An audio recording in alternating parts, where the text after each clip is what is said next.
नमस्कार साथियों, आप सभी लोगों का स्वागत है स्टडी लवर वीर में।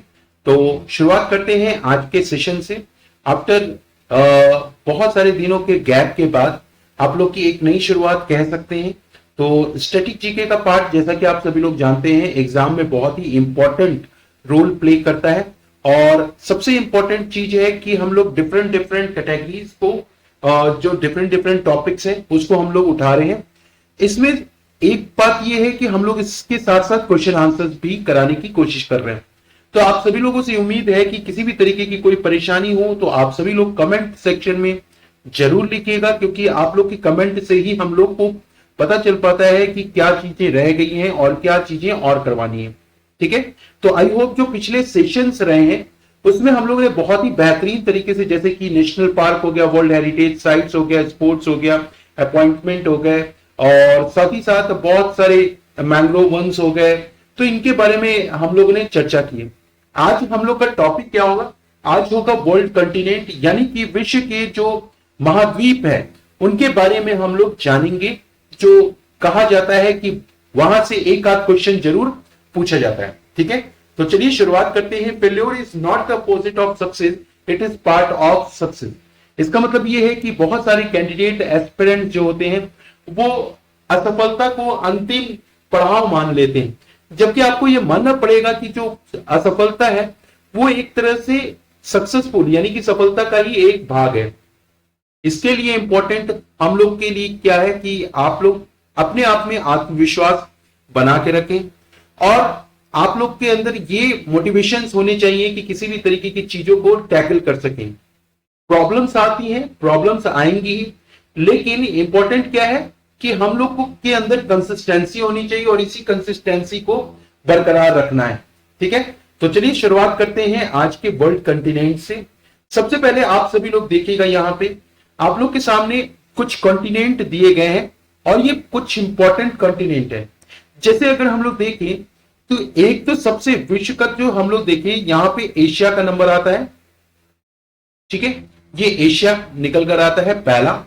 दूसरा अगर हम लोग देखें यूरोप, तीसरे की बात करें ऑस्ट्रेलिया एंड ओशियाना यानी कि तीसरा। चौथा मिडिल ईस्ट देखेंगे।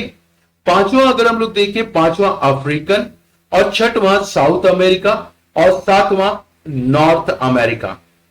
इससे ये कंक्लूजन निकलता है कि ये पूरा विश्व है, और इसी विश्व से इंपॉर्टेंट देश, जिसमें कि हमारा प्यारा भारत देश भी है, और यूरोप के बहुत सारे देश, African continent, south America continent, north America continent, Asia continent, Australia Oceania continent. तो कुल मिला के अगर हम लोग यहां पे बात करें तो विश्व के परिदृश्य के हिसाब से या वर्ल्ड के परसेप्शन के हिसाब से टोटल विश्व के यानी कि कॉन्टिनेंट कितने हैं, महाद्वीप कितने हैं? 7 है। ठीक है, चलिए तो अब आज हम लोग एक एक करके इस पर चर्चा करते हैं। अगर हम लोग अपने महाद्वीप की बात करें यानी कि विश्व के महाद्वीप की बात करें, तो एक महाद्वीप पारंपरिक रूप से एक सामूहिक क्षेत्र के रूप में माना जाता है, जैसे कि भूमि का एक बहुत बड़ा एरिया। तो जैसे भूमि का या विश्व के पटल का एक बहुत बड़ा एरिया, उसको हम लोग निरंतर द्रव्यमान के रूप में बनाते हैं, जिससे कि यहां से महाद्वीप का रूप लेकर निकलता है। तो यहां पे अगर देखें तो टोटल 7 महाद्वीप हैं। 7 महाद्वीप में से हम लोग के कौन कौन से महाद्वीप इंपॉर्टेंट है? पहला तो आपके सामने आता है एशिया, दूसरा अफ्रीका, तीसरा नॉर्थ अमेरिका, चौथा साउथ अमेरिका, पांचवा एंटार्कटिका, और छठवां यूरोप, और सातवां ऑस्ट्रेलिया। ठीक है, अगर हम लोग इसमें देखें कि ये लार्जेस्ट से स्मॉलेस्ट साइज में देखा गया है, यानी कि अगर हम लोग क्षेत्रफल के हिसाब से, महाद्वीप के क्षेत्रफल के हिसाब से देखें तो विश्व का सबसे बड़ा महाद्वीप कौन सा है? एशिया है। और विश्व का सबसे छोटा महाद्वीप कौन सा है? ऑस्ट्रेलिया है। ठीक है, ये सबसे स्मॉलेस्ट है। तो इसी क्रम में हम लोगों ने जानकारी हासिल की कि विश्व का सबसे बड़ा महाद्वीप एशिया, विश्व का सबसे छोटा महाद्वीप ऑस्ट्रेलिया। अब यहां से एक और चीज निकलती है कि यूरोप की बात करें तो कभी कभी यूरोप और एशिया को यूरेशिया के नाम से भी बुलाया गया था, और ये यूरेशियन जब अलेक्जेंडर पूरे विश्व में अपना परचम लहरा रहा था, तो उसके मुंह से सबसे ज्यादा क्या निकला था? यूरेशिया। और यूरेशिया का मतलब ये, एक तो यूरोप और एशिया। अगर हम लोग यहाँ पे एक पार्ट देखें तो कभी कभी ये वाला पार्ट देखें तो एक तो आपको दिख रहा होगा एशिया और दूसरा वाला पार्ट यूरोप दिख रहा होगा। तो यहां पे अगर देखें तो यूरोप और एशिया को यूरेशिया के नाम से भी एक महाद्वीप माना जाता है। और मतलब पुराने अगर इतिहास की बात करें तो इसको एक बहुत बड़ा क्षेत्रफल का दर्जा भी दिया गया। एशिया पृथ्वी का सबसे बड़ा, अगर हम लोग पृथ्वी की बात करें या विश्व की बात करें तो एशिया पृथ्वी का सबसे बड़ा और सबसे अधिक आबादी वाला महाद्वीप है, और जो मुख्य रूप से पूर्वी और उत्तरी गोलार्ध में स्थित है। यह क्वेश्चन पूछा गया है कि एशिया मुख्य रूप से किस किस गोलार्ध में, गोलार्ध का मतलब आप ये कह सकते हो हेमिस्फीयर, तो ईस्टर्न हेमिस्फीयर और नॉर्दर्न हेमिस्फीयर, ये पूरी तरीके से प्राइमरी लोकेटेड है। ठीक है, तो एक पार्ट तो हम लोग यहां से निकाल रहे हैं कि एशिया जो कि अर्थ का मोस्ट पॉपुलस कंटिनेंट है, यानी कि आबादी वाला क्षेत्र निकल कर आता है, और इसी के साथ ईस्टर्न और नॉर्दर्न हेमिस्फीयर भी निकल कर आता है। ठीक है, अब आते हैं आगे, देखते हैं एशिया। अगर हम लोग देखें, एशिया में 44 मिलियन वर्ग किलोमीटर का क्षेत्र शामिल है। अगर पूरी किलोमीटर या क्षेत्रफल की बात करें तो एशिया का टोटल क्षेत्रफल कितना है? 44 मिलियन वर्ग किलोमीटर है, और यह पृथ्वी के कुल भूमि क्षेत्र का लगभग 30% और पृथ्वी के कुल सतह क्षेत्र का 8.7% है। अगर हम लोग पॉपुलेशन या जनसंख्या के हिसाब से भी बात करें तो एशिया विश्व में सबसे बड़ा जनसंख्या वाला महाद्वीप गिना जाता है। साथ ही अगर हम लोग आबादी के हिसाब से देखें पूरे विश्व में, तो एशिया में कुल विश्व का 60% हिस्सा आबादी रहता है, और इसको रफली हम लोग बता सकते हैं, एग्जैक्टली तो नहीं कहेंगे लेकिन 60% कहेंगे, जिसमें कि अभी अभी हाल फिलहाल में यूनाइटेड नेशंस पॉपुलेशन फंड, ठीक है, UNPF, ये एक संस्था है जिसकी अध्यक्षता कौन है? नतालिया काने में। इन्होंने इसी साल यानी कि 2023 में भारत को विश्व का सबसे बड़ा आबादी वाला देश घोषित कर दिया।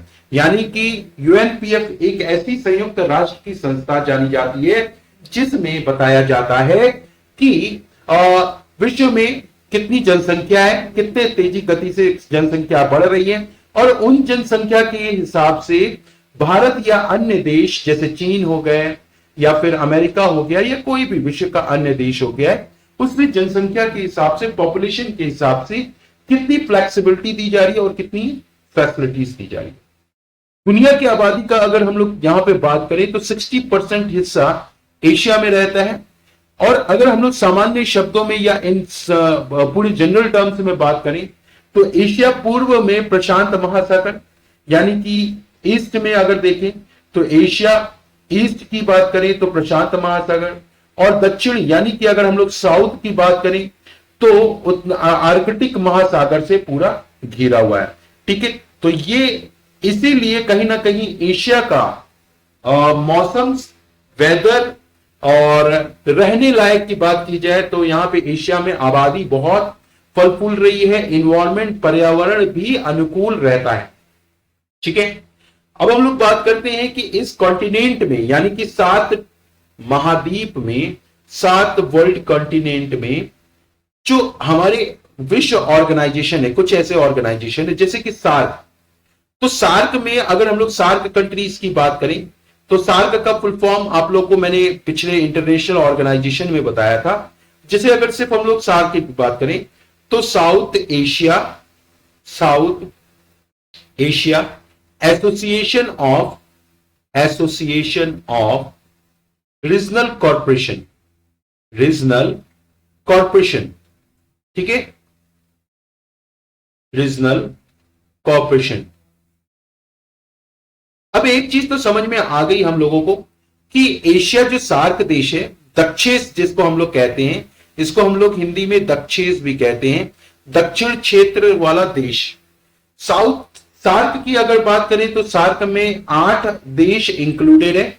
इसमें से 8 देश कौन कौन से हैं आप लोग को मैंने बताया भी था, जिसमें हमारा प्यारा भारत इंडिया है, दूसरा अफगानिस्तान का नंबर आता है, हमारा पड़ोसी मुल्क है, तीसरा श्रीलंका है, श्रीलंका जहां पे एशिया कप इस समय मेजबानी किया जा रहा है। चौथा अगर हम लोग देखें तो भूटान, पांचवा मालदीव्स, छठवां बांग्लादेश और आठवां सातवां, ठीक है, आपके कितने हो गए? इंडिया, अफगानिस्तान, श्रीलंका, भूटान, मालदीव्स, बांग्लादेश, नेपाल और आठवां पाकिस्तान। ठीक है, एक चीज तो हम लोग को समझ में आ गई कि ये पूरे सार्क कंट्रीज के सदस्य देश हैं। इसी तरीके से कुछ कंटिनेंट ईस्ट एशिया से हैं, वेस्ट एशिया, सेंट्रल एशिया और नॉर्थ एशिया। तो हम लोग इस अपने अगर हम लोग इस एशिया की बात करें, यानी कि एशियन महाद्वीप की बात करें, एशिया महाद्वीप की बात करें, एशिया कंटिनेंट की बात करें, तो इसमें बड़े बड़े ऑर्गेनाइजेशन देश आते हैं, जैसे एशियान देश में SAARC, East Asia, West Asia, Central और North Asia. ASEAN Association of South East Asian countries बोलते हैं हम लोग, इसका फुल फॉर्म आप लोग को मैंने बताया था, association of South East Asian nation. ठीक है, तो इस बिहाफ पे अगर हम लोग काउंट करें, ठीक है, एशियान कंट्रीज की, तो एशियान कंट्रीज क्या हो गया, इसमें टोटल इस वक्त 11 देश सम्मिलित हैं। और इस साल एशियान की मेजबानी करने वाला कौन सा देश था? इंडोनेशिया था 2023 में। सार्क में समस्या ये आ रही है कि जो हमारे पड़ोसी मुल्क है, जैसे पाकिस्तान की बात करें तो पाकिस्तान हमेशा से टेररिज्म अटैक करता आया है। उस बिहाफ पे भारत का कहना है कि भाई जब तक वहां से टेररिज्म नहीं रुकेगा तब तक भारत किसी भी तरीके का वार्तालाप या कम्युनिकेशन नहीं करेगा। अब सार्क में दिक्कत यह है कि अगर पाकिस्तान को इनविटेशन या पाकिस्तान किसी भी तरीके के सीज फायर करता है तो उसमें इंडिया अगेंस्ट रहता है। और अगर एक भी सदस्य देश के अगेंस्ट, चूंकि इंडिया उभरती हुई महाशक्ति है, उभरती हुई अर्थव्यवस्था है, तो यहां से अगर हम लोग देखें तो इंडिया का जो पैनल है जिसमें सपोर्ट बहुत सारे देश करते हैं, लाइक भूटान, श्रीलंका, मालदीव और बांग्लादेश, अफगानिस्तान, ये कुछ ऐसे देश हैं, नेपाल भी। तो इसमें बाकी सब, पाकिस्तान बिल्कुल अपने आप को अलग थलग सा महसूस कर लिया है। अब अगर हम लोग एशिया की बात करें तो एशिया में सबसे बड़ा लेक यानी कि झील की बात करें तो सबसे बड़ी झील कहां पे है? कैस्पियन सी जिसको हम लोग बोलते हैं, और ये कहां पे है? रशिया में। एशिया की सबसे बड़ी झील कैस्पियन सागर कहलाती है। और एशिया का सबसे ऊंचा जो आपका पीक है यानी कि सबसे ऊंची चोटी है वो माउंट एवरेस्ट है। इवन अगर हम लोग माउंट एवरेस्ट की बात करें तो विश्व की भी सबसे ऊंची चोटी आपकी कौन सी है? माउंट एवरेस्ट, जो कि नेपाल में स्थित है। क्लियर?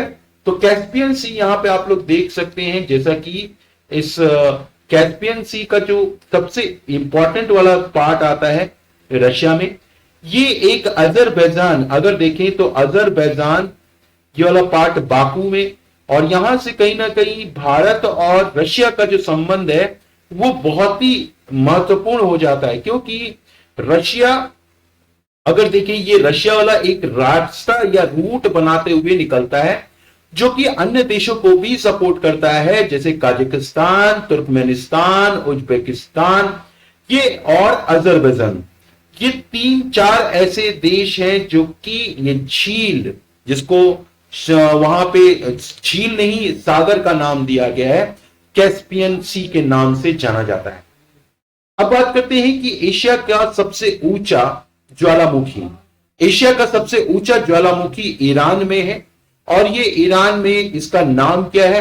माउंट दामवंद, और इसकी ऊंचाई है 5610 मीटर। और विश्व का, एशिया की सबसे बड़ी जो रेगिस्तान स्थल है जिसको हम लोग मरुस्थल कहते हैं, वो कहां पे है? चाइना में है। और चाइना में कहां पे? Mongolia. Largest desert in Asia Gobi जिसको बोला जाता है, और चाइना और मंगोलिया दो देश है, और ये दोनों ही देश शेयर करते हैं largest desert in Asia. Asia का सबसे बड़ा मरुस्थल आपको बता दिया, गोबी। और साथ ही साथ एशिया का सबसे बड़ा द्वीप की बात करें तो ये इंडोनेशिया में आता है। और इंडोनेशिया की कौन सी बात करते हैं? इंडोनेशिया में कौन सा है? बोर्नियो। बोर्नियो जो कि सबसे बड़ा द्वीप। और यहां पे चीन की जो एक्टिविटी होती है, जो चीन की सक्रियता होती है, वो भी बड़ी संदेहास्पद होती है। क्यों होती है? क्योंकि जो इंडोनेशिया या वियतनाम या थाईलैंड या इस तरीके की जो कंट्रीज है, वो अपने आप को एशिया से कनेक्ट करती हैं, और इस पे उसका पूरा साथ भारत देता है। लेकिन चाइना का कहना है कि भाई वियतनाम से जो जुड़ा हुआ जो और इंडोनेशिया से जुड़ा हुआ जो आइलैंड है, उसमें उनका अधिकार क्षेत्र आता है। ठीक है, अब बात करते हैं यहां पे लॉन्गेस्ट बॉर्डर की। जो एशिया का सबसे बड़ा बॉर्डर है वो किसके किसके बीच में है? कजाकिस्तान और रशिया। एक वक्त था जो कजाकिस्तान, ताजिकिस्तान, उज्बेकिस्तान और रशिया, ये सभी के सभी एक देश यानी कि यूएसएसआर का हिस्सा हुआ करते थे।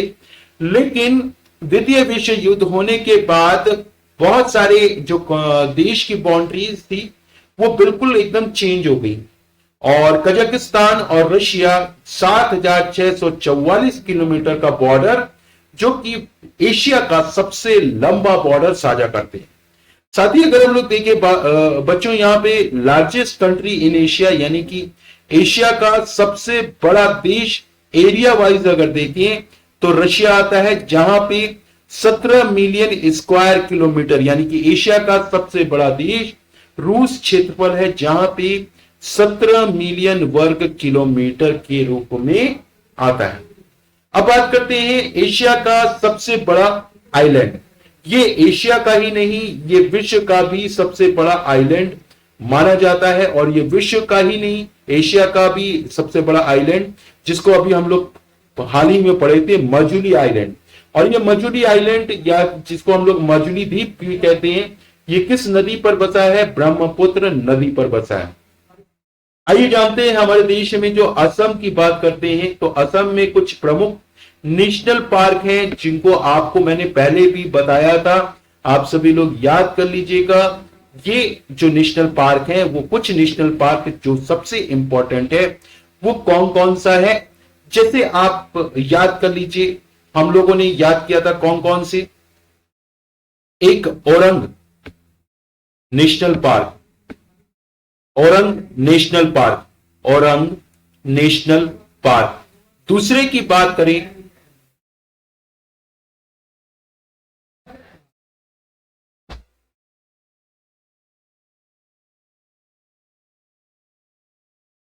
ठीक है, तो असम की अगर हम लोग बात करें तो एक औरंग नेशनल पार्क, ठीक है, और दिहांग पटकाई नेशनल पार्क, दिहांग पटकाई नेशनल पार्क, जो कि आपके कहीं ना कहीं इंपॉर्टेंट है, आपके पश्चिम बंगाल और असम ब्रह्मपुत्र नदी से होते हुए भी निकलती है।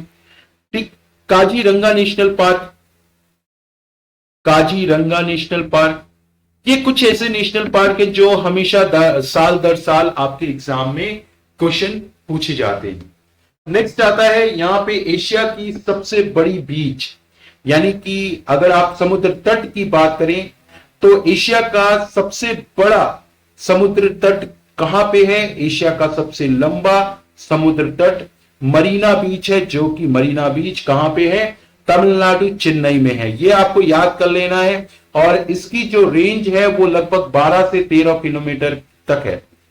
अब बात करते हैं कि दोनों मामलों में एशिया के बाद अफ्रीका दुनिया का दूसरा सबसे बड़ा, सबसे अधिक आबादी वाला महाद्वीप आता है। तो अब हम लोग बात करते हैं अफ्रीकन कंटिनेंट की, यानी कि दूसरा नंबर आता है अफ्रीकन कंटिनेंट की, और अफ्रीकन कंटिनेंट में दूसरा सबसे बड़ा, सबसे अधिक आबादी वाला महाद्वीप आता है। अगर हम लोग अफ्रीकन कंटिनेंट की बात करें तो इसके पास दुनिया का मानव आबादी का लगभग 16% यानी कि अफ्रीका में रहता है। कहां पे? दुनिया का 16% आबादी कहां पे रहता है? अफ्रीका में रहता है, यानी कि अफ्रीकन कंटिनेंट में डिवाइड करता है। जबकि एशिया में मैंने आपको बताया था कि एशिया में विश्व का कितना आबादी रहता है। विश्व का अगर हम लोग देखें तो विश्व की आबादी में एशिया का कितना परसेंटेज है, यहां पे अभी अभी हम लोग ने देखा था। तो यहां पे अगर देखें तो विश्व की जो पॉपुलेशन संख्या है, आबादी 60% है, जबकि क्षेत्रफल के हिसाब से 30% था। जबकि अफ्रीका से अगर हम लोग कंपैरिजन करें या तुलना करें तो Africa is the least wealthy continent per capita, यानी कि भौगोलिक बाधाओं और अफ्रीका में यूरोपीय निवेशवाद की विरासत और शीत युद्ध के चलते वहां पे आर्थिक जो कहते हैं ना कि आर्थिक तंगी भी है, और अर्थव्यवस्था के हिसाब से अफ्रीका बहुत अच्छा कंटिनेंट नहीं माना जाता है। अफ्रीका अगर पॉपुलेशन की बात करें या आबादी की बात करें तो ये दूसरे नंबर पर आता है। अफ्रीका की नहीं बात करें, अफ्रीकन कंटिनेंट की बात करें, अफ्रीकन कंटिनेंट की बात करें। और अफ्रीकन कंटिनेंट टोटल 16% डिविजिबल है पूरे विश्व का। और भौगोलिक अगर जो ऑब्स्टिकल्स आए हुए हैं, यूरोपीय उपनिवेशित की बात की देखा जाए, शीत युद्ध देखा जाए, और अलोकतांत्रिक, वहां पे किसी भी तरीके का डेमोग्राफिक ज्योग्राफिकल नहीं है। जैसे अभी हाल फिलहाल में आप लोगों ने देखा कि तंजानिया में या बुल्गारिया में या ऐसे बहुत सारे जो अफ्रीकन कंट्रीज हैं जहां पे अंतरकलह मच रहा है। इसकी सबसे बड़ी वजह यह है कि आर्थिक इकोनॉमिक्स, अगर वहां पे एक तो अशिक्षा है, एजुकेशन की कमी है, गरीबी बहुत ज्यादा है, पुअरेस्ट अगर देखा जाए तो पुअरेस्ट एशियन, सबसे ज्यादा पुअरेस्ट कंट्रीज आपके अफ्रीकन कंटिनेंट में ही दिखेंगे।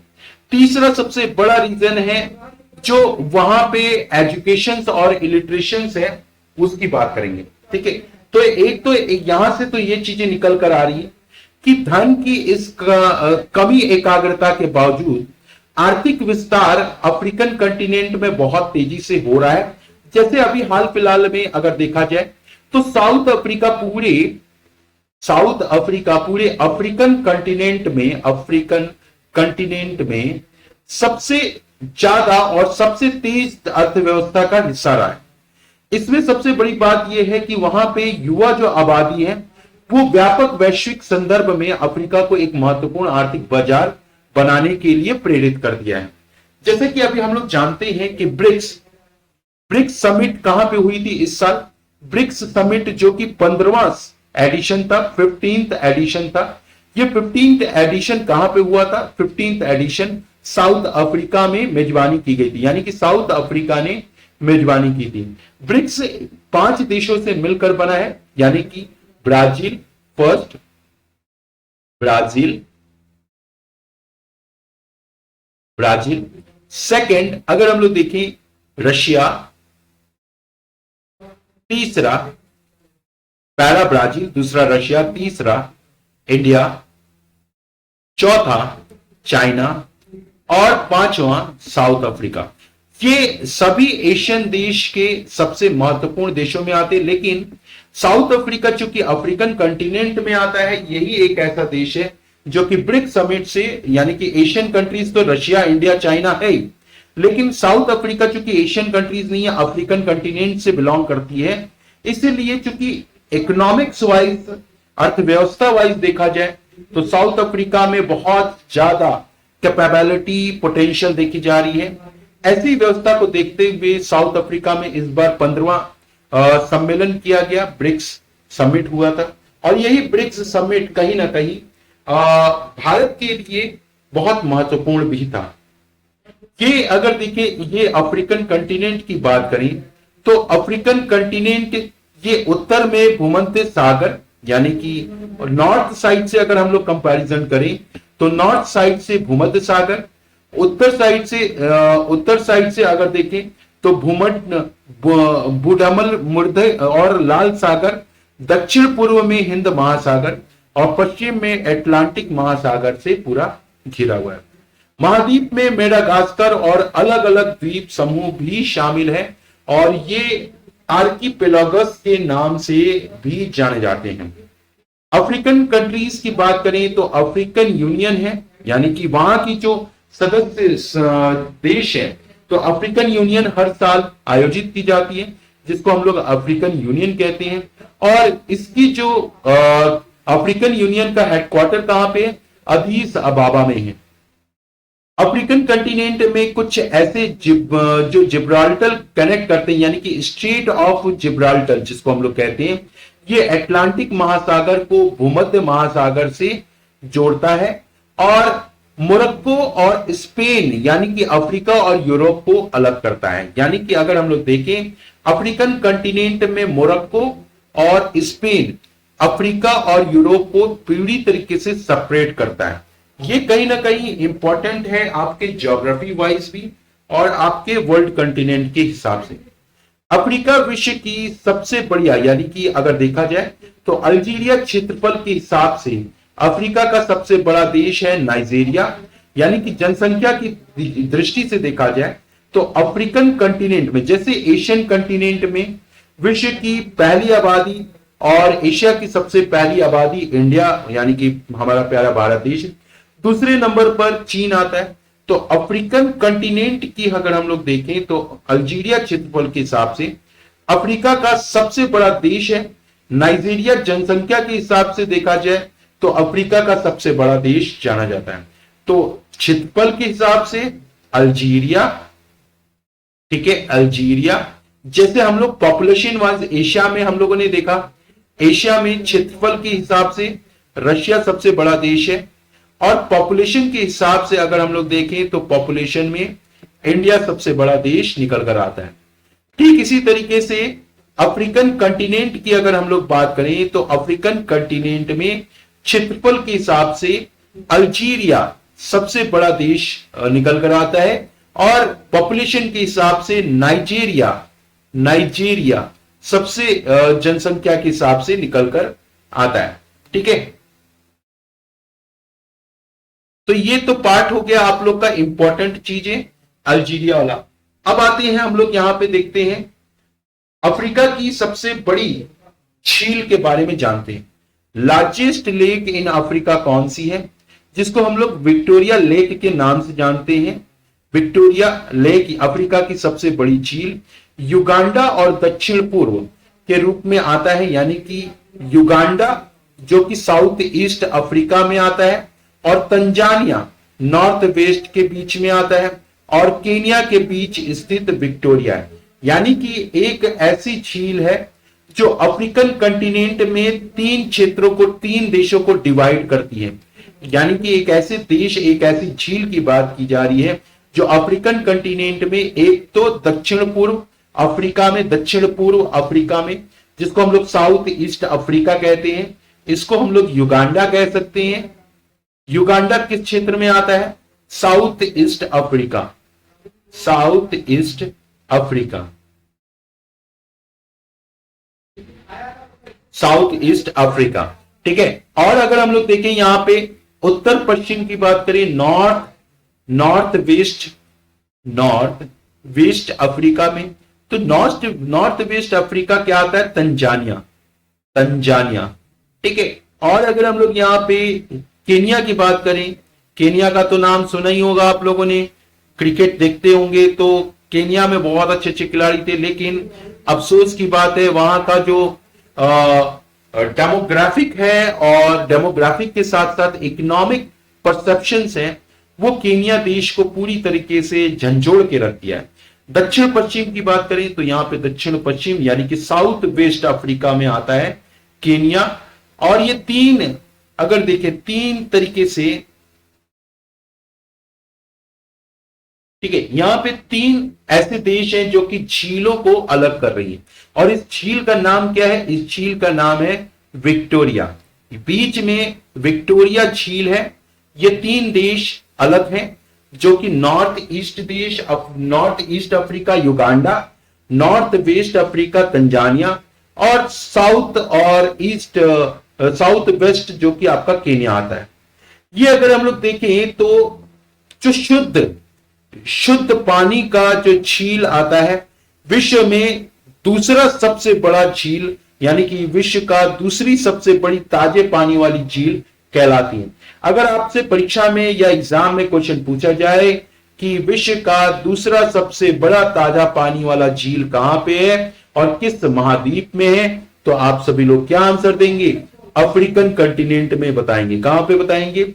अफ्रीकन कंटिनेंट में बताएंगे। और इस झील का नाम क्या है? इस झील का नाम है विक्टोरिया। अब बात करते हैं अफ्रीकन कंटिनेंट या फिर अफ्रीका महाद्वीप की बात करें तो अफ्रीका महाद्वीप की सबसे ऊंची चोटी जिसको हम लोग कहते हैं कहां पे? तंजानिया में स्थित है और इसको कहते हैं माउंट किलिमंजारो। क्या बोलते हैं? Mount Kilimanjaro. ये अफ्रीका का सबसे ऊंचा माउंटेन कहलाता है। 5,895 मीटर की ऊंचाई पर, यानी कि 19,340 फीट की ऊंचाई है। और ये अगर देखें free standing mountain rise in the world, अगर इसकी बात करें तो ये दुनिया का सबसे बड़ा मुक्त खड़ा पर्वत भी कहलाता है, जिसका अर्थ है यह पर्वत श्रृंखला का हिस्सा नहीं। जैसे हमारे देश में 7 श्रृंखलाएं हैं, ठीक है। अरावली श्रेणी होती है, ठीक है, हिमालय श्रेणी है, वेस्टर्न घाट है, ईस्टर्न घाट है ना, और साउथ ईस्ट घाट है। इस तरीके से बहुत सारी श्रेणियां, 7 श्रेणियां हैं। जो श्रेणियों की बात करें, लेकिन अफ्रीका में सिर्फ और सिर्फ अगर देखें तो यहां पे पर्वत श्रृंखला का हिस्सा नहीं है, ये सीधा सीधा खड़ा पहाड़ है, जैसा कि आप सभी लोग देख रहे हैं, और इसको कहते हैं किलिमंजारो। ये किलिमंजारो यह अफ्रीका का सबसे ऊंचा चोटी कहलाता है। जैसे एशिया का और विश्व का और एशिया की सबसे ऊंची चोटी माउंट एवरेस्ट कहलाती है, ठीक उसी तरीके से आपके अफ्रीका की बात करें तो किलिमंजारो कहलाता है 5,895 मीटर की ऊंचाई पे। अब अगर हम लोग देखें कि जो किलिमंजारो है, यहां पे अफ्रीका का सबसे ऊंचा वोल्केनो भी है, ज्वालामुखी भी है, और ये 5,895 की ही ऊंचाई है। साथ ही अगर हम लोग अफ्रीका की सबसे बड़ी डिजर्ट की बात करें, मरुस्थल की बात करें, तो अफ्रीका का सबसे बड़ा मरुस्थल सहारा है, और यह विश्व का भी सबसे बड़ा मरुस्थल सहारा कहलाता है। और अफ्रीका का सबसे बड़ा द्वीप मेडागास्कर। जैसे आप लोगों को मैंने माजुली द्वीप बताया था, माजुली, तो माजुली जो आइलैंड है वो सबसे बड़ा रिवर आइलैंड है, विश्व का भी, और रिवर विश्व का भी है, एशिया का भी है, और वर्ल्ड का भी सबसे बड़ा आइलैंड के रूप में जाता है। अफ्रीका का सबसे बड़ा द्वीप मेडागास्कर कहलाता है, इसको याद कर लीजिएगा। अब आते हैं विक्टोरिया फॉल के बारे में। अक्सर आप सभी लोग ये इस खूबसूरत दृश्य को देखते होंगे अपने यूट्यूब पर या कहीं ना कहीं, और क्या कहते हैं, जब अफ्रीकन समिट होती है या अफ्रीकन यूनियन समिट होती है तो वहां पे इसका दृश्य जरूर दिखाया जाता है। तो ये दक्षिण अफ्रीका में जोबांजी नदी पर एक झरना है जिसको हम लोग विक्टोरिया फॉल कहते हैं। यहाँ पे विविध प्रकार के पौधे और जानवरों की अनेक प्रजातियां देखी गई हैं, और ये एक तरह का प्रकृति का सबसे बड़ा गिफ्ट या हम लोग कह सकते हैं उपहार है, जो विक्टोरिया फॉल के रूप में हम लोग देखते हैं। विक्टोरिया फॉल से फॉल या फिर एक झरना ही नहीं है, ये अपने चारों तरफ एक तरह का फॉरेस्ट क्रिएट किया है, जंगल क्रिएट किया है, जिसमें कई विभिन्न प्रजाति के जीव जंतु रहते हैं, और कई महत्वपूर्ण औषधिपूर्ण पेड़ और पेड़ पौधे रहते हैं। इसमें सबसे इंपॉर्टेंट ये भी है कि विक्टोरिया फॉल में अभी हाल फिलहाल में यूनेप संयुक्त राष्ट्र एनवायरमेंट प्रोग्राम ने ये बताया कि अफ्रीकन कंटिनेंट में पर्यावरण को बैलेंस करने का, यानी कि संतुलन करने का सबसे बड़ा योगदान विक्टोरिया फॉल का आता है। अब ये विक्टोरिया फॉल किस नदी पर बसा है? ये विक्टोरिया फॉल जाम्बेजी नदी पर, यानी कि साउदर्न अफ्रीका की जाम्बेजी नदी पर बसा है। अब यहां पे देखते हैं कि ये जाम्बिया और जिम्बाब्वे के बीच में एक बॉर्डर है, जो सीमा है, इसकी चौड़ाई जो है 1708 मीटर है, यानी कि 5604 फीट के कारण इसे दुनिया का सबसे बड़े झरनों में से एक माना जाता है। यानी कि अगर हम लोग वाटरफॉल की बात करें तो यहाँ पे जाम्बिया और जिम्बाब्वे के बीच में एक ये वाटरफॉल बॉर्डर की तरह काम करता है और 5,604 फीट के कारण ये दुनिया के सबसे बड़े झरनों में से एक माना जाता है। साथ ही अब देखते हैं यूरोपियन यूनियन के बारे में। अब आता है तीसरा continent, European union. European union की बात करें तो यूरोपियन यूनियन जो कि 27 सदस्य राज्यों का एक राजनीतिक और आर्थिक संघ है जो मुख्य रूप से यूरोप में ही स्थित है। यूरोप जैसे G20 में अगर हम लोग देखें तो G20 अभी मेजबानी करने वाला देश कौन सा है? इंडिया है, भारत है। ये जो इंडिया यानी कि दिल्ली में जो अभी इस कल ही खत्म हुआ है, आप लोग जानते ही होंगे। तो यूरोप एक महाद्वीप जो पूरी तरीके से उत्तरी गोलार्ध में स्थित है। यूरोप एक ऐसा कॉन्टिनेंट के रूप में जाना जाता है जो कि नॉर्दर्न हेमिस्फीयर में स्थित है। साथ ही इसकी सीमा जो है आर्कटिक महासागर में उत्तर के साइड में पड़ती है और अटलांटिक महासागर के पश्चिम में आती है। भूमध्य महासागर के दक्षिण में और एशिया से यूरोपियन जो यूनियन है वो सटा हुआ है। यूरोप के अगर आमतौर पर देखा जाए तो यूरोप पर कुछ ऐसे पर्वत हैं जिनको हम लोग बोलते हैं यूराल पर्वत, यूराल नदी, कैस्पियन सागर, ग्रेटर काकेशस और काला सागर, टर्की स्ट्रेट ऑफ टर्की, और ये एशिया से अलग माना जाता है। अगर देखें यहां पे जो एशिया और यूरोप के बीच में, जैसे आपको अभी मैंने बताया यूरेशिया कहलाता है, यूरेशिया। तो यूरोप और एशिया, यूरोप और एशिया, ये दो कॉन्टिनेंट मिलकर यूरेशिया बना रहे थे। अब ये यूरेशिया से यूरोप और एशिया को कैसे अलग करता है? यहां पे कुछ चीजें हैं जैसे कि यूराल पर्वत, यूराल नदी, कैस्पियन सागर और ग्रेटर काकेशस और ब्लैक सागर, और जो स्ट्रेट ऑफ टर्की है वो यूरोप से अलग किया जाता है। यूरोप की अगर बात करें तो यूरोप पृथ्वी का 6.8 भूमि क्षेत्र को कवर करता है, जिससे ये दूसरा सबसे छोटा महाद्वीप भी बन जाता है। ठीक है, तो सॉरी, ये अगर हम लोग ऑस्ट्रेलिया की बात कर रहे हैं, यहाँ पे यूरोप की बात की जा रही है। तो यहाँ पे अगर हम लोग ऑस्ट्रेलिया की बात करें तो ऑस्ट्रेलिया विश्व का सबसे कम क्या कहते हैं महाद्वीप बनता है। यूरोप की अगर देखें तो यूरोप दुनिया में आबादी वाला लगभग 10% है। जैसे अगर पॉपुलेशन के हिसाब से देखें तो पॉपुलेशन के हिसाब से एशिया कितना था, अभी अभी हम लोगों ने देखा, जिससे कि आपको एक बार फिर से याद दिला देते जिससे आपको बराबर याद होता रहे। तो पॉपुलेशन के हिसाब से एशिया 60%। अफ्रीका कितना था पॉपुलेशन के हिसाब से? अफ्रीकन की बात करें तो पॉपुलेशन के हिसाब से 16%। तो 16। अब आते हैं हम लोग यूरोप की बात करते हैं। ठीक है, तो यहां पे एक चीज देखने को मिली है, जैसे यहां पे पॉपुलेशन के अकॉर्डिंग एशिया का कितना 60% जो रहता है, और अफ्रीकन कंटिनेंट में जो अफ्रीका महाद्वीप है उसमें कितना प्रतिशत रहता है? 16%।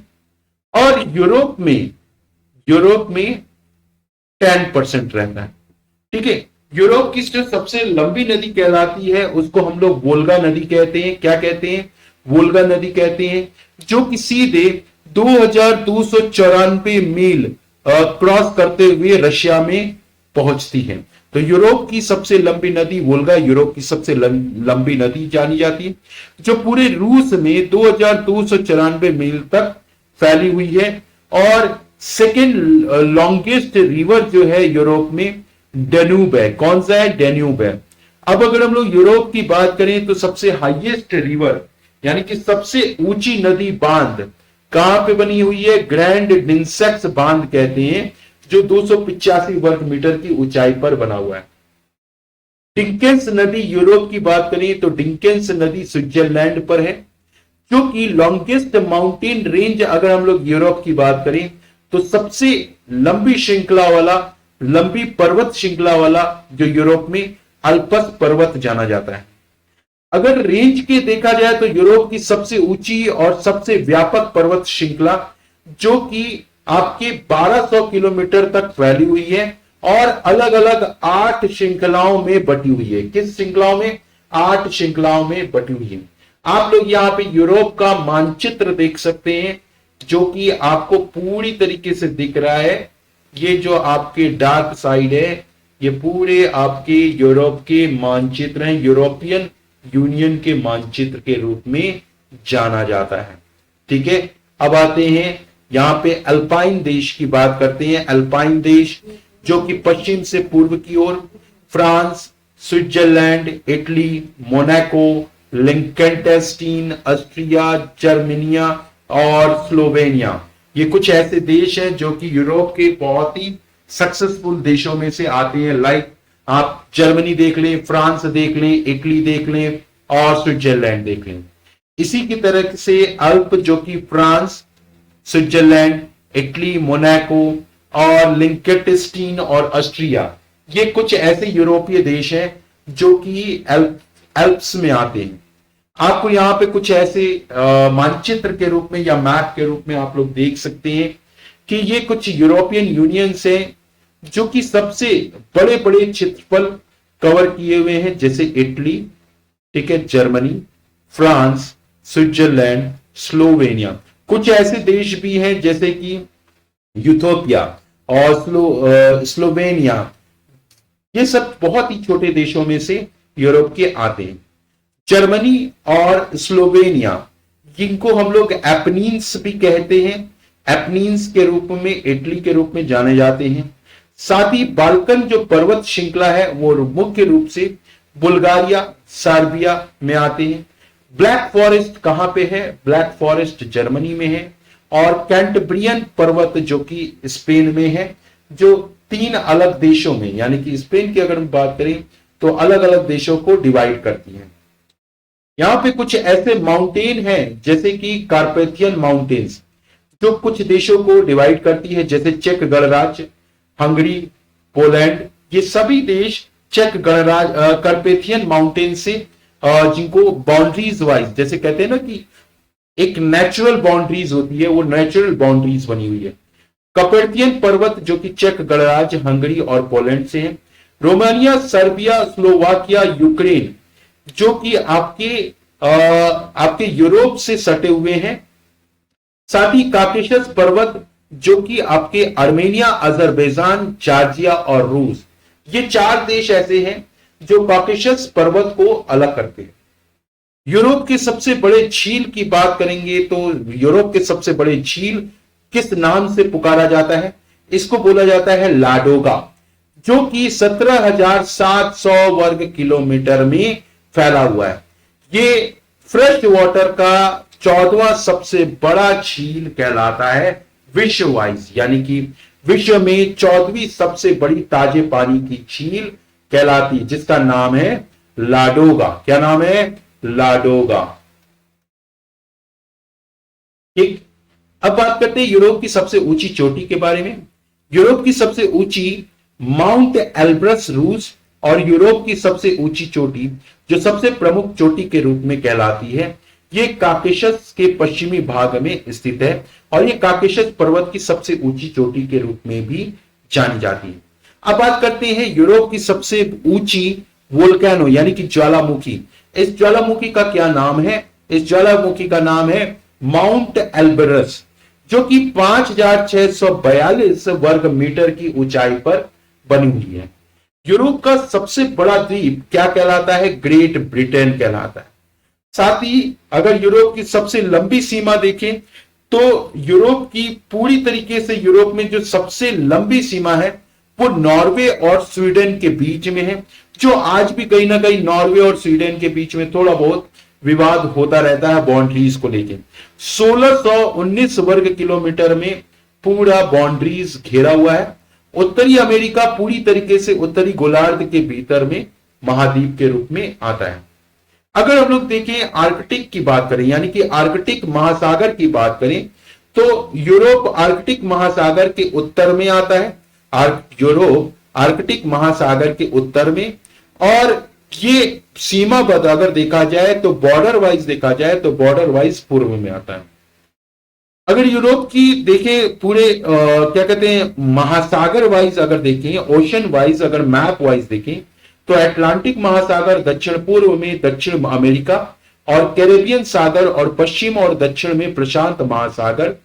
टोटल यहां पे 16.5 यानी कि विश्व का देखा जाए और पृथ्वी का 16.5% आते हैं हम लोग नॉर्थ अमेरिका में, और ये चौथा कॉन्टिनेंट की बात कर रहे हैं।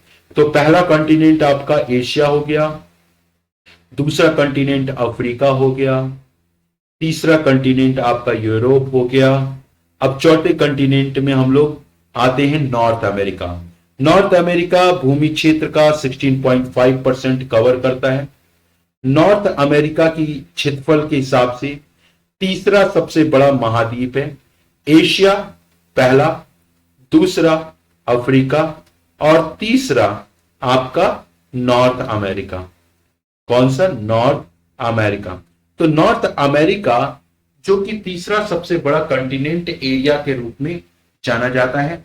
एशिया और अफ्रीका के बाद इसकी आबादी दुनिया की आबादी का लगभग 5.5% है। तो एशिया की आबादी कितनी थी? एशिया की 60% थी। अफ्रीका की आबादी कितनी रखी गई है? 16%। और यूरोप में अगर देखा जाए तो यूरोप में 12% थी, और नॉर्थ अमेरिका में देखा जाए तो 5.5 है। तो एशिया और अफ्रीका के बाद इसकी आबादी दुनिया की आबादी का लगभग 7.5% कवर करता है। ये उत्तरी अमेरिका में सबसे लंबी पर्वत श्रृंखला, यानी कि उत्तरी अमेरिका में कुछ लंबी पर्वत श्रृंखला है। उसका क्या नाम है? उसका नाम है रॉकी पर्वत। क्या नाम है? रॉकी नाम की पिक्चर देखी थी आप लोगों ने, संजय दत्त की। तो रॉकी पर्वत 4,830 किलोमीटर की ऊंचाई के साथ ये उत्तरी अमेरिका का सबसे लंबा पर्वत श्रृंखला है। रॉकी पर्वत उत्तरी अमेरिका में सबसे लंबी पर्वत श्रृंखलाओं में से जाना जाता है। जैसे एशिया का सबसे लंबा पर्वत श्रृंखला कौन सा है? लंबा पर्वत श्रृंखला जैसे हिमालयन सबसे ऊंचा है, ठीक उसी तरीके से काराकोरम जो कि सबसे लंबा पर्वत है। इसीलिए यहां पे हम लोग बात करते हैं जो क्या नॉर्थ अमेरिका में कुछ ऐसे पर्वत है जिनको हम लोग बुलाते हैं एप्लाचियन पर्वत। ये एप्लाचियन पर्वत जो कि अमेरिका राज्य के पर्वत पूर्व पर आता है, 2400 किलोमीटर तक चला जाता है। इसकी जो रेंज है यानी कि कैस्केड रेंज जो है 1100 किलोमीटर तक फैली हुई है। पश्चिमी संयुक्त राज्य में सियरा नेवादा 650 किलोमीटर तक फैला हुआ है। यहां पे हम सभी लोग देख सकते हैं मैप वाइज, यहां पे मैप वाइज हम लोग को नॉर्थ अमेरिका का पूरा मैप दिख रहा है जहां पे सारी चीजें दिख रही हैं। ठीक है, तो अगर हम लोग किसकी बात करें, यहां पे नॉर्थ अमेरिका की बात करें तो नॉर्थ अमेरिका कंटिनेंट में अलास्का रेंज जो कि आपके नॉर्थ अमेरिका का सबसे हाईएस्ट माउंटेन कहलाता है। जैसे एशिया का ही नहीं विश्व का सबसे हाईएस्ट पीक हिमालय कहलाता है, ठीक उसी तरीके से अलास्का रेंज उत्तरी अमेरिका का सबसे ऊंचा पर्वत और डेनाली अलास्का रेंज में स्थित है। इसी अगर देखें इसी परिप्रेक्ष्य में तो उत्तरी अमेरिका की सबसे लंबी नदी मिसिसिपी, मिसौरी और जेफरसन कहलाती है। ये 6275 किलोमीटर मैक्सिको की खाड़ी में जाकर गिर जाती है। नॉर्थ अमेरिका की एक और खास बात यह है कि नॉर्थ अमेरिका में दूसरी सबसे लंबी नदी जो कि Canada, Mackenzie, Slave, Peace, Finlay जो कि 4241 किलोमीटर बॉर्डर बनाती है, इसको कहा जाता है ये ब्यूफोल्ट सागर में जाकर गिर जाती है। कहां पे? ब्यूफोल्ट सागर में गिर जाती है। उत्तरी अमेरिका का सबसे ऊंचा नदी कौन सा है? उत्तरी अमेरिका का सबसे ऊंचा नदी पंक नदी पर ओरोविल बांध यानी कि 234 मीटर ऊंचा स्थित है। दूसरा कोलोराडो नदी पर हुवर बांध जो कि 221 मीटर की ऊंचाई पर है। उत्तरी अमेरिका में सबसे बड़ा देश जो कि कनाडा और जनसंख्या के हिसाब से संयुक्त राज्य अमेरिका है। संयुक्त राज्य अमेरिका के साथ कनाडा की सीमा दुनिया सबसे लंबी अंतरराष्ट्रीय सीमा जानी जाती है। और आप लोग यकीन नहीं करेंगे, जैसे हमारे भारत और पाकिस्तान में बाउंड्रीज को लेकर विवाद होता है, लेकिन आज तक कनाडा और अमेरिका के बीच में बहुत ऐसा विवाद नहीं रहा है। तो आप समझ सकते हैं कि दुनिया की सबसे लंबी अंतरराष्ट्रीय सीमा 8,890 किलोमीटर की सीमा है, जो नॉर्थ अमेरिका की ही नहीं, विश्व की सबसे लंबी बॉर्डर टच करती है। दक्षिण अमेरिका की सीमा अगर देखें तो प्रशांत महासागर से लगती है, और उत्तर यानी कि नॉर्थ और ईस्ट में अटलांटिक महासागर और उत्तरी अमेरिका कैरेबियन सागर उत्तर पश्चिम में स्थित है। साउथ अमेरिका रैंक्स के हिसाब से देखा जाए, अब आते हैं हम लोग पांचवें रैंक की बात करते हैं। तो अब साउथ अमेरिका की बात करते हैं, जो एक तो नॉर्थ अमेरिका हो गया। अब छठवें की बात, पांचवें की बात करते हैं south America. South America area wise देखा जाए तो एशिया, अफ्रीका, नॉर्थ अमेरिका के बाद चौथा सबसे बड़ा आबादी वाला, आबादी नहीं क्षेत्रफल वाइज रैंक के हिसाब से आता है। ब्राजील इसमें आता है, तो ब्राजील जो कि साउथ अमेरिका में ब्राजील सबसे अधिक आबादी वाला देश आता है, और दक्षिण अमेरिका यानी कि साउथ अमेरिका का देश के रूप में सबसे तरक्की वाला देश भी जाना जाता है। महाद्वीप की आधी से अधिक आबादी यहीं पे यानी कि ब्राजील में ही स्थित है। सबसे बड़ी कंट्री के रूप में ब्राजील जाना जाता है। 8,85,15,767 वर्ग किलोमीटर की एरिया में है। दूसरा सबसे बड़ा देश जो कि साउथ अमेरिका का कहलाता है वो है अर्जेंटीना। अगर हम लोग देखें यहां पे साउथ अमेरिका की बात करें तो साउथ अमेरिका में लॉन्गेस्ट माउंटेन रेंज का नाम क्या है? एंडस जो पर्वत है, पर्वत श्रृंखला दक्षिण अमेरिका का सबसे लंबा पर्वत जाना जाता है। यह माउंटेन 7,000 किलोमीटर के आसपास फैला है और जो कि दुनिया में सबसे लंबा श्रृंखला वाला पर्वत कहलाता है। अब अगर हम लोग साउथ अमेरिका की सबसे लंबी नदी की बात करें तो आप सभी लोग जानते हैं सबसे लंबी नदी, विश्व की सबसे लंबी नदी कौन सी है? अमेजन है, और ये 6,400 वर्ग किलोमीटर में अटलांटिक में बनी है और जो कि अटलांटिक ओशन में जाकर गिर जाती है। दक्षिण अमेरिका की सबसे लंबी नदी अमेजन 6,400 किलोमीटर में है, और दूसरी सबसे लंबी नदी है जिसका नाम है रिवर प्लेट यानी कि नदी प्लेट है। टॉलेस्ट रिवर डैम जो अगर दक्षिण अमेरिका में देखा जाए तो सबसे ऊंचा नदी बांध 243 वर्ग मीटर की ऊंचाई पर कोलंबिया के अल्बर्टो लेरास बांध में बना है, और ब्राजील के इताइपू बांध को भी इसको याद करना पड़ेगा क्योंकि यह आप लोगों के लिए सबसे इंपॉर्टेंट है। विश्व का सबसे ऊंचा जलप्रपात जिसको हम लोग एंजल जलप्रपात कहते हैं या एंजल फॉल्स कहते हैं, और ये कहां पे स्थित है? वेनेजुएला में स्थित है। कहां पे स्थित है? वेनेजुएला में स्थित है। साउथ अफ्रीका का सबसे लार्जेस्ट लेक यानी कि दक्षिण अमेरिका में सबसे बड़ी झील किस नाम से जानी जाती है? बोलिविया और पेरू की सीमा पर एंडीज में टिटिकाका झील, जिसे अक्सर दुनिया में सबसे ऊंची नौगम्य झील कहा जाता है, और पानी के आयतन और सतह क्षेत्र के हिसाब से यह दक्षिण अमेरिका की सबसे बड़ी झील के रूप में जाना जाता है। साउथ अमेरिका का सबसे बड़ा पीक यानी कि ऊंचाई वाला क्षेत्र जिसको हम लोग कहते हैं माउंट अकोनगुआ। साउथ अमेरिका की सबसे हाईएस्ट माउंटेन अकोनगुआ जानी जाती है जो कि 6,959 मीटर की ऊंचाई पर है, और इसी के साथ ये नॉर्थ वेस्ट में भी लाई करती हैं। अगर हम लोग यहाँ पे साउथ अमेरिका का वोल्केनो देखें यानी कि ज्वालामुखी देखें तो यहाँ पे माउंट अकोनगुआ में ही अर्जेंटीना की और अकोनगुआ में ही बना हुआ है। हाईएस्ट वोल्केनो जो कि साउथ अमेरिका का जिस नाम से जाना जाता है वो ओजोस डी सलाडो के नाम से जाना जाता है, और ये एंडीज नाम के पर्वत पर स्थित है जो कि अर्जेंटीना और चिली बॉर्डर के को डिवाइड करता है। यहां से अब हम लोग दक्षिण अमेरिका की सबसे ऊंची चोटी माउंट एंकगुआ के बारे में देख लिया, और दक्षिण अमेरिका में सबसे बड़ा रेगिस्तान किस नाम से जाना जाता है? ये पेंटागोनियन रेगिस्तान के नाम से जाना जाता है जो कि दक्षिण अमेरिका का सबसे बड़ा रेगिस्तान है। लार्जेस्ट साउथ अमेरिका का सबसे बड़ा द्वीप किस नाम से जाना जाता है? टेरा डेल के नाम से भी जाना जाता है। किस नाम से जाना जाता है? टेरा डेल के भी नाम से जाना जाता है। ठीक है, तो आई होप आप सभी लोग को चीजें समझ में आ रही होंगी। ये थोड़ा सा आप लोग को मेमोराइज तो करना ही पड़ेगा। इस पर हम लोग क्वेश्चन आंसर्स भी करेंगे जब सारे कॉन्टिनेंट के इंपॉर्टेंट पार्ट हम लोग खत्म करेंगे। ठीक है, अंटार्कटिका में कई नदियां और झील हैं और सबसे जो लंबी नदी है, अब आता है हम लोग का छठवां सबसे इंपॉर्टेंट, अंटार्कटिका।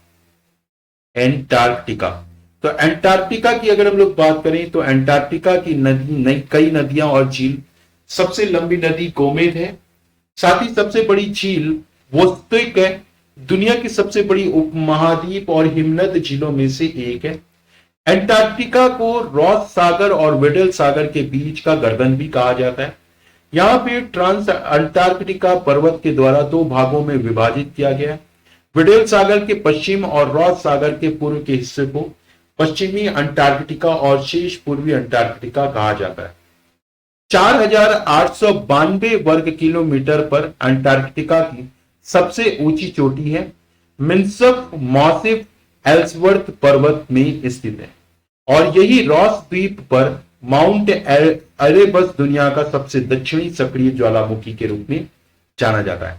भारत ने अंटार्कटिका में 3 अनुसंधान केंद्र स्थापित किए हैं, जो कि 1984 में पहला, जिसको दक्षिण गंगोत्री कहा गया था, दूसरा जो अंटार्कटिका में बनाया गया था मैत्री, और ये 1988 में, और तीसरा भारती है। ठीक है, तो ये दूसरा स्टेशन मैत्री और 1988 में स्थापित तीसरा भारती। अब आते हैं 7वां सबसे इंपॉर्टेंट, जो कि ऑस्ट्रेलियन कॉन्टिनेंट के बारे में देखते हैं। तो ऑस्ट्रेलियन कॉन्टिनेंट में ऑस्ट्रेलिया आधिकारिक तौर पर ऑस्ट्रेलिया का राष्ट्रमंडल एक संप्रभु देश भी है, जिसमें ऑस्ट्रेलियाई महाद्वीप की मुख्य भूमिका तस्मानिया द्वीप और कई छोटे छोटे द्वीप भी शामिल हैं। ये ओशिनिया का सबसे बड़ा देश कहलाता है और ये कुल क्षेत्रफल के हिसाब से दुनिया का 6ठा सबसे बड़ा देश है। इसकी आबादी पूर्वी समुद्री तट पर बहुत अधिक केंद्रित है। एक विशाल विविधता वाला देश, इसका आकार इसके अलग अलग प्रकार के परिदृश्य और जलवायु को देते हैं। केंद्र में रेगिस्तान है, उत्तर पूर्व में उष्णकटिबंधीय है और दक्षिण पूर्व, दक्षिण पश्चिम और पूर्व में पर्वत श्रृंखलाएं हैं और केंद्र में रेगिस्तान है। इसका अगर देखा जाए, ऑस्ट्रेलिया की बात करें तो विश्व का सबसे छोटा महाद्वीप ऑस्ट्रेलिया है और कुल क्षेत्रफल की दृष्टि से 6ठा सबसे बड़ा देश, मुख्य भूमि ऑस्ट्रेलिया ही कहलाता है। रेगिस्तानी या अर्ध शुष्क भूमि, जिसे आमतौर पर आउटबैक के रूप में जाना जाता है, भूमि का अब तक का सबसे बड़ा हिस्सा ऑस्ट्रेलिया के पास है। सभी अगर देखा जाए तो बास स्ट्रेट है, ये एक समुद्री जल मटरू मध्य है जो तस्मानिया को ऑस्ट्रेलिया की मुख्य भूमिका से अलग करता है। ये है तस्मानिया, ठीक है। और ये टोरिस जो स्ट्रेट है, ऑस्ट्रेलिया और न्यू गिनी के मेलानेशियन द्वीप के बीच में एक स्ट्रेट बना के चलता है। अगर हम लोग देखें तो ग्रेट बैरियर रीफ दुनिया की सबसे बड़ी प्रवाल भित्ति उत्तर पूर्वी तट से थोड़ी दूरी पर स्थित है, 2000 किलोमीटर से अधिक तक फैली हुई है। माउंट कैसियसको ऑस्ट्रेलिया मुख्य भूमि का सबसे ऊंचा पर्वत है, जो कि 2228 मीटर की ऊंचाई पर है। सबसे प्रसिद्ध ऑस्ट्रेलियाई जानवरों में से, जिसको हम लोग कंगारू बोलते हैं, कोआला, वॉम्बेट सहित कई मार्सुपियल्स और कुकाबूरा जैसे पक्षी भी हैं। ऑस्ट्रेलिया की सबसे लंबी नदी, जिसको मुर्रे नदी बोलते हैं, 2508 किलोमीटर की ऊंचाई पर है। ऑस्ट्रेलिया में दूसरी सबसे लंबी नदी, जिसको हम लोग डार्लिंग रिवर कहते हैं, 1545 किलोमीटर पर है। और ये अगर देखें कायदे से तो ऑस्ट्रेलिया की सबसे बड़ी झील आइले झील, जो कि 9500 वर्ग किलोमीटर तक फैली हुई है। अगर हम लोग यहाँ पे ऑस्ट्रेलिया और ओशिनिया में सबसे ऊंचा ज्वालामुखी से तुलना करें तो माउंट गिलवे पपुआ न्यू गिनिया ये हाईएस्ट वोल्केनो कहलाती है। ऑस्ट्रेलिया का सबसे बड़ा मरुस्थल ग्रेट विक्टोरिया मरुस्थल 3,48,750 वर्ग किलोमीटर में फैला हुआ है। ऑस्ट्रेलिया का सबसे बड़ा द्वीप तस्मानिया द्वीप कहलाता है। ठीक है, तो ये आपके 7 वर्ल्ड कंटिनेंट हो गए, यानी कि 7 महाद्वीप जो आपके विश्व महाद्वीप हैं उसके बारे में हो गए। ये तो पता है कि आप लोग एक दिन की क्लासेस में आप लोग इसको याद नहीं कर पाएंगे, लेकिन आप लोगों को कुछ ना कुछ चीजें ऐसी यहां से मिली है इस एक क्लासेस में, जो कई क्लासेस में आप लोग को कम से कम 3 से 4 क्लासेस लेते हैं तब जाके आपको मिलता है। तो आई होप आज की क्लासेस आप लोग को पसंद भी आई होगी, समझ भी आई होगी। उम्मीद है कि आज की क्लासेस आप लोग बेहतर तरीके से कर सकेंगे। नेक्स्ट क्लास में अभी वर्ल्ड कंटिनेंट यानी कि 7 वर्ल्ड कंटिनेंट के बारे में और चीजें चलेंगी, और ये पूरे 7 क्लासेस में कवर होगा, यानी कि 7 क्लासेस में पहले तो 4 क्लासेस आपके वर्ल्ड कंटिनेंट के बारे में बताएंगे, फिर बाकी की 3 क्लासेस में हम लोग एमसीक्यू करेंगे। ठीक है, चलिए तो आज का सेशन फिर हम लोग यहीं पे समाप्त करते हैं। Thank you, bye bye, take care. सभी लोग स्वस्थ रहें, सुरक्षित रहें, माता पिता का सम्मान करें और छोटों को प्यार दें। धन्यवाद, नमस्कार, जय हिंद, जय भारत।